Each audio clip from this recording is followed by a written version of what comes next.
At nakita ko nang buksan ng kordero ang isa sa 7 tatak.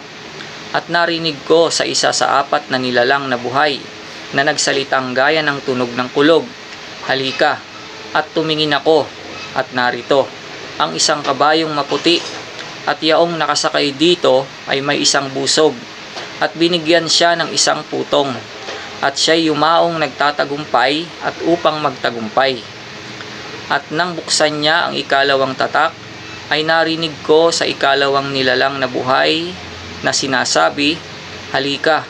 At may lumabas na ibang kabayo, na kabayong mapula, at ang nakasakay dito ay pinagkaloobang mag-alis sa lupa ng kapayapaan, at upang mangagpatayan ang isa't isa, at binigyan siya ng isang malaking tabak. At nang buksan niya ang 3 tatak, ay narinig ko sa 3 nilalang na buhay na nagsasabi, "Halika."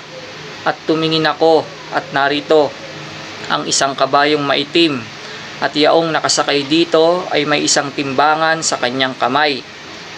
At narinig ko ang gaya ng isang tinig sa gitna ng 4 na nilalang na buhay na nagsasabi, "Sa 1 denaryo ay 1 takal na trigo, at sa 1 denaryo ay 3 takal na sibada, at huwag mong ipahamak ang langis at ang alak." At nang buksan niya ang 4 na tatak, ay narinig ko ang tinig ng 4 na nilalang na buhay na nagsasabi, "Halika."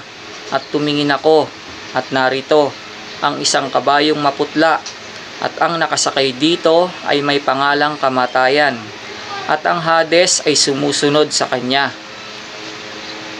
At sila'y pinagkalooban ng kapamahalaan sa 4 na bahagi ng lupa, na pumatay sa pamamagitan ng tabak, at ng gutom, at ng salot, at ng mga ganid na hayop sa lupa.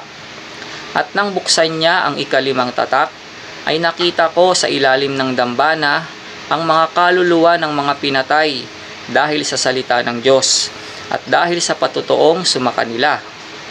At sila'y sumigaw ng tinig na malakas na nagsasabi, "Hanggang kailan, O Panginoong banal at totoo, hindi mo hahatulan at ipaghihiganti ang aming dugo sa mga nananahan sa ibabaw ng lupa?"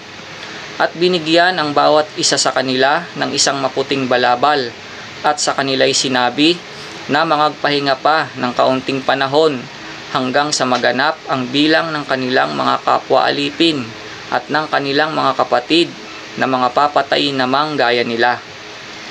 At nakita ko nang buksan niya ang 6 na tatak, at nagkaroon ng malakas na lindol, at ang araw ay umitim na gaya ng isang magaspang na kayong buhok na maitim, at ang buong buwan ay naging gaya ng dugo, at ang mga bituin sa langit ay nangahulog sa lupa, gaya ng puno ng igos na isinasambulat ang kanyang mga bungang bubot pagka hinahampas ng malakas na hangin.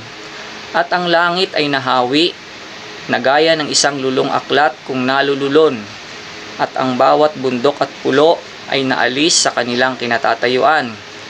At ang mga hari sa lupa, at ang mga prinsipe, at ang mga pangulong kapitan, at ang mayayaman, at ang mga makapangyarihan, at ang bawat alipin, at ang bawat laya, ay nagsipagtago sa mga yungib at sa mga bato sa mga bundok.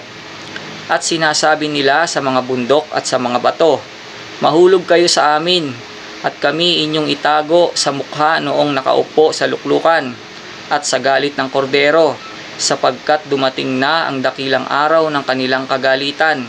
At sino ang makatatayo